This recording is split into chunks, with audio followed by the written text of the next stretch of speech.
आजपासून 10वीच्या परीक्षेला सुरुवात झाली आहे। परीक्षेला सामोरे जाताना या उपक्रमाअंतर्गत केसनंद तालुका हवेली येथील माजी सरपंच आणि सामाजिक कार्यकर्ते प्रमोद चंद्रकांत हरगुडे पाटील आणि त्यांच्या मित्रपरिवाराकडून इयत्ता 10वीच्या परीक्षेला जाणाऱ्या 250 पेक्षा जास्त विद्यार्थ्यांसाठी बस आणि रिक्षाच्या सुविधा उपलब्ध करून देण्यात आल्या।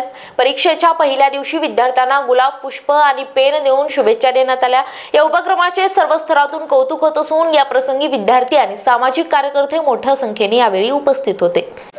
आज केसनंद गावामध्ये जोगेश्वरी विद्यालयातील मुलं 2025 ची बॅच जाण्या येण्यासाठी आपण जो उपक्रम हातात घेतलेला आहे त्या उपक्रमाचा आज पहिला पेपर असल्यामुळे सगळी मुलं त्या ठिकाणी पेपरला जाण्यासाठी आम्ही सर्व गावातील नागरिक असतील, सर्व त्यांचे मुलांचे पालक असतील, या सर्वांनी या ठिकाणी येऊन या उपक्रमामध्ये सहभागी झालेले आहेत। गेल्या 6 वर्षापासून 2016-17 पासून या ठिकाणी हा उपक्रम चालू केलेला आहे।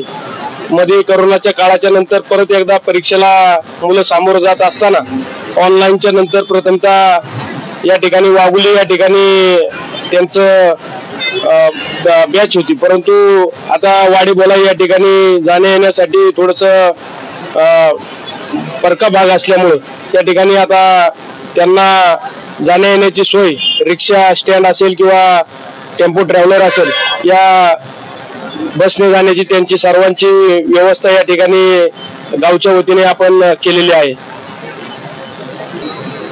आणि हा उपक्रम इथून पुढच्या काळामध्ये सुद्धा चालू राहील अशी मी या ठिकाणी या निमित्ताने। Dnyaneshwar Patekar, star Maharashtra news, Pune.